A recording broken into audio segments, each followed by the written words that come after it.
All right, this is Joe Leigh here for Seconds Out. Delighted to be joined by Dan Hardy, one of the best brains in MMA. How are you, Dan?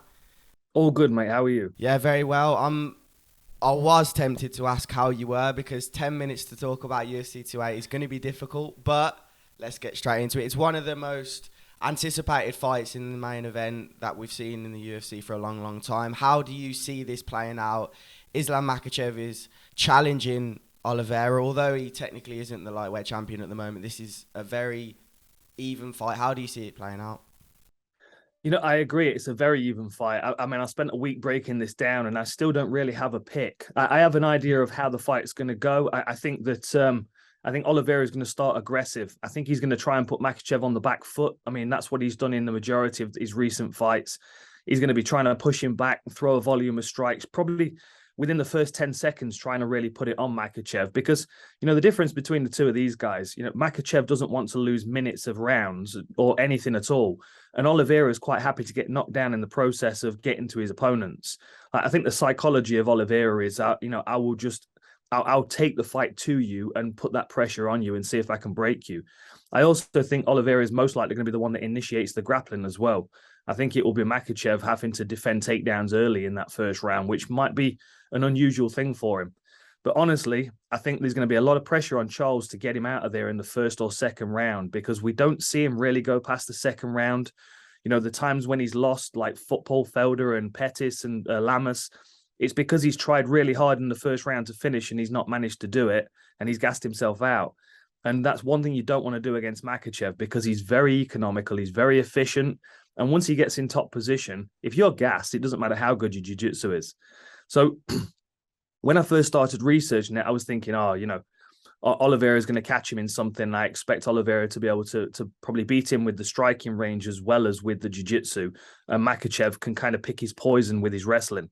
But the more I watch it now, the more I'm thinking it's about time. The more time Makhachev is in there, the better his opportunity to win becomes. Yeah, it's such an interesting fight. It's on BT Sport pay-per-view, which I don't think many people can argue with because of the fact that it's not on pay-per-view often, but also the undercard is great. It's one of those fights where you say, this fight's on the prelim, this fight's on the prelim. I want to go to Sean O'Malley's fight before we return to the main event because he's a star that he's come up from the Contender Series. We've seen him on the rise for a little while now. People are questioning whether this is a step too far. I listened to him on DC and RC's podcast a couple of days ago, and he said if you really understand MMA, this fight isn't... I'm not the underdog in this fight. Do you believe that to be correct? Do you believe Sean O'Malley is the underdog? Or how do you see this fight in terms of Sean O'Malley coming in without a test at this level yet? I mean, of all the fights that he could have got, I think this one's a very winnable one for him for a lot of reasons. Peter Yan's he's very aggressive in his style, but he doesn't have a massively high work rate, especially in the early couple of rounds. Sometimes he does let the fight drift away from him. He likes to pressure his opponents, but his work rate's not there. Now, Sean O'Malley's strike differential is the best in the division. He's landing shots and people aren't able to touch him back. And because he's so loose, he's so relaxed, he's very good at occupying that space around the edge of the octagon where he kind of jukes back and forward and throws people off, as well as those darting straight punches that he uses. I think he could be very frustrating for Peter Yan. This would be a more difficult fight for O'Malley, I think, if it was over 5 rounds. But over 3 rounds, I can see him being on his toes and outpointing Peter Yan. It's got to be Peter Yan that has to pick up his work rate. Kind of like his earlier fights. You watch him against Teruto Ishihara earlier on, and he really put it on him. I think it needs to be that kind of fight where he's cutting off his angles and throwing things around the side and trying to just grab him and catch him and drag his head down and make it a dirty fight. Try and drag him onto that head kick like he did against Uriah Faber.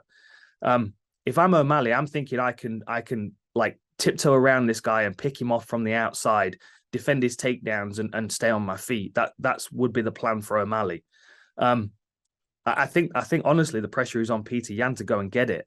And because O'Malley's so loose, he's so relaxed, I think there's an element of frustration that will come in there. And that's what we've seen in Peter Yan's fights. That's why he got disqualified against Aljamain Sterling. I don't care what people say. He knew what he was doing. He threw an illegal knee because he thought he might be able to get away with it because he was frustrated that he wasn't getting the fight that he wanted out of Aljo. And I don't think he's going to get the fight he wants out of O'Malley as well. And I think that's in O'Malley's benefit. Why was this fight made, do you believe, Dan? I think that the matchmakers have been very smart here because obviously it's a good test for O'Malley to see where he's at. It's a very winnable fight for him, and I think the matchmakers are smart enough to be able to see that. Like Peter Yan can get frustrated, he can get picked off from the outside. It's a very winnable fight for him, and you kind of need to do something to keep Peter Yan up near the top of the division. But giving Sean O'Malley the opportunity to step into that division, step into the top of the division as well, you immediately bring loads more eyeballs and loads more money into the top 5 of the bantamweight division. I mean, any fight that he's in, he draws ridiculous money. Like, even you go back to his Contender Series fight, the numbers that he was drawing on that weren't comparable for it with anybody else. Not even Greg Hardy, who was on the same season, I believe, was able to pull the numbers that O'Malley was able to pull. So I think he's doing Peter Yan a favor, and Aljamain Sterling as well. I mean, Aljamain Sterling's only won one bonus, I think, in his UFC career. Like, you need people like Sean O'Malley to not only bring some excitement, but also to force a fight sometimes. And I think he's the perfect antithesis for Peter Yan. Okay, I want to speak to you about Bo Nickal, but before we do, we'll get into the co-main event. Aljamain Sterling, TJ Dillashaw. Great fight. Of course, Aljamain had a kind of back and forth with Peter Yan. There was the controversial win over him as well, or he had that title for a while. No one was respecting him, calling him a bantamweight champion. But this time he is, and he fights TJ Dillashaw in the co-main event. How do you see it going? I think these guys are very similar. They just fight, move in different directions. With Aljamain Sterling, he's on the outside, he's moving laterally, and he's kicking to wrestling. I mean, that's Aljo's style. It's very unorthodox. Often it doesn't really seem like he wants to be in there to me after a point, and I think that's the difference between the two. TJ Dillashaw wants to fight. He wants to fight. He wants to win. He wants to be dominant. He's aggressive. He's always been aggressive in his fights. He's got lots more knockouts compared to Aljamain Sterling. I mean, what's Aljo got? 1 TKO on his record. He's not as dangerous in the striking range as TJ Dillashaw. The other thing you have to remember with Dillashaw is he's great at setting people up to walk onto his head kick. That stepping through footwork that he uses from Dwayne Ludwig. Anything that he can do where he can walk Aljo onto that high kick, just like Marlon Moraes did with Aljo when he was level changing, you'll remember that. I could see the finish being very, very similar to that. Now, I don't underestimate Aljo. I think he's going to be able to create scrambles and maybe get onto TJ Dillashaw's back. But, I mean, weirdly, both of these guys have got 23 takedowns in their UFC career, but Dillashaw's shot less because he's had a higher success rate. He's also got better takedown defense. So I would say that Dillashaw's generally got the advantage over Aljamain Sterling here. But Aljo fights to win. He's a competitor, and he'll quite happily, take a round off and move around if he feels like he's going to run out of gas. I think it's a very competitive one. I just see that, it's the same fight for both of these guys, but Dillashaw's moving forward and Aljo's moving back. So if Aljo doesn't get the finish, Dillashaw's going to win on octagon control and points. Yeah, that's a great fight as well. What a card we have coming up next weekend. Right then, Bo Nickal, is he the biggest prospect we've seen in the UFC ever? I don't know. It's a big question to ask, but since Chimaev, he's definitely the next big star. The way people are talking about him, the way he's talking about himself, I don't want to be on the prelims. I know he's come out and kind of said, if I have to, I have to. But this guy's a star. No doubt. No doubt. You've got that brash confidence that seems to be rooted in logic, which I really like, because often, I mean, and it's the same with Chimaev, which is why people are so excited about him. Often we find fighters, they talk themselves up, but then we look at them and we go, yeah, but we can see the holes in your game that other people in the division can. With Chimaev, it's difficult to see those holes in his game. With Bo Nickal, it's the same situation. And the fact that he's backing himself, I want Chimaev, I want to be on the main card, etc., etc. In his head, he's already way ahead in the sport than what he actually is. So as long as the UFC, build him right and give him the right opportunities, I legitimately think we've got another superstar on our hands. The confidence alone speaks, but the skills back it up. And the word coming out of the gyms that he's training at, he's a scary individual. And no one else is calling out Chimaev. I mean, that alone is a power move. Yeah, definitely. I watched the Chael Sonnen episode on his YouTube channel, and he said all the GOATs have one skill that they're great at, whether it's wrestling, whether it's boxing, one discipline that they are the best at. Do you believe his wrestling can get him to being a champion, one of the GOATs, one of the best right now? Let's not go into a GOAT conversation. That'll last too long. But do you believe just being good at wrestling, he's one of the best in the world? Can that get him into a title shot as big as we believe he can be? Absolutely, it does. I mean, what we've learned about mixed martial arts over the years is that wrestling is really the foundation because it gives you the ability to control where the fight goes. Yeah.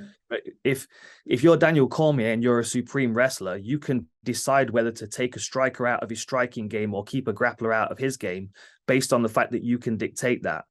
And I think that brings a level of confidence as well, which means that other skills can expand around that.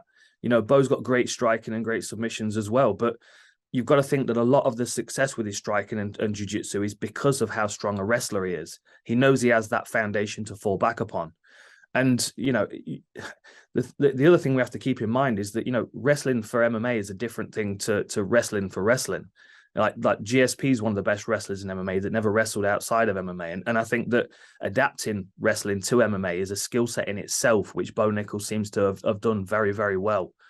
And, going back to what Chael Sonnen said, I do agree with him to a point, but that is very much like a millennial kind of thought process towards mixed martial arts.